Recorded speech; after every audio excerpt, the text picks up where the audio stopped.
Safe operation of an emergency apparatus depends upon it being well maintained and in excellent working condition. Faulty equipment will make the apparatus difficult to control and could endanger its operators and people in its path. For example, low tire tread depth increases the possibility of skidding or hydroplaning and makes it harder to keep the wheels on the road. Conduct apparatus inspections regularly, in accordance with department policy, to ensure the vehicle is safe and ready to operate. Follow your department's guidelines on inspection frequency, items, and any safety protocols that should be followed during an inspection. Inspections will generally be done routinely, such as daily, before each trip, or upon returning from the fire ground. Let's discuss some of the items that will be inspected. Begin as you approach the vehicle. Check to make sure the vehicle is not leaning to one side and is free from damage. Look under the vehicle for fresh fluid leaks. Make sure there are no hazards to vehicle movement. Consult the vehicle's last inspection report and make sure all appropriate repairs have been made.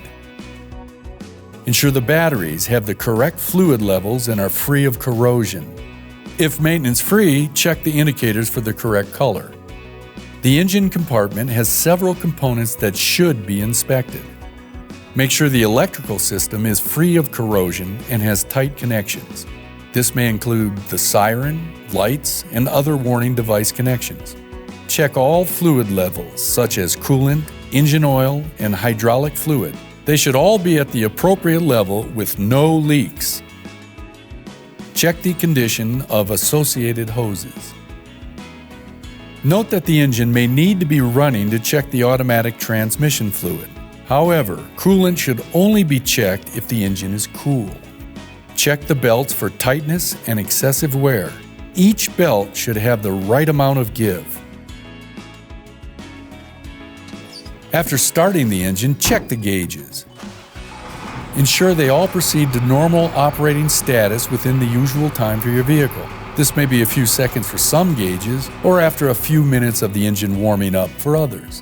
Make sure the fuel is at the appropriate level. Check the condition of the controls to ensure they are in proper working order. Check to make sure all lights are working appropriately.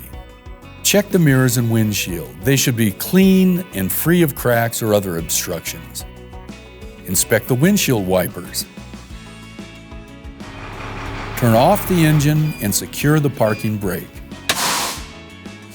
Ensure all appropriate emergency and safety equipment that should be in the cab is present.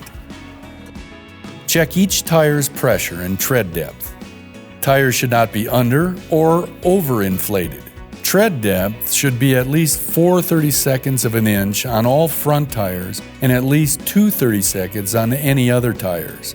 Tires should be free from excessive wear, bulging, exposed cords, or other damage. Examine each rim. There should be no damage. Wheel nuts should not have any rust, as rust may indicate a loose nut. Check the condition of the brakes, looking for cracks or other physical damage. You should find no cracks on the drums. Shoes and pads should not be worn too thin and should be free of oil, grease, or brake fluid. Suspension spring hangers should not be cracked or broken, and they should not allow movement of the axle from the proper position. Other suspension parts, such as the spring leaves or torque rod, should be free from cracks or other damage. Ensure all apparatus equipment, such as pumps or ladders, is operating normally.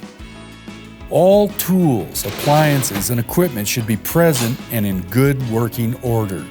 If you find any problems, document and report them according to your department's policies.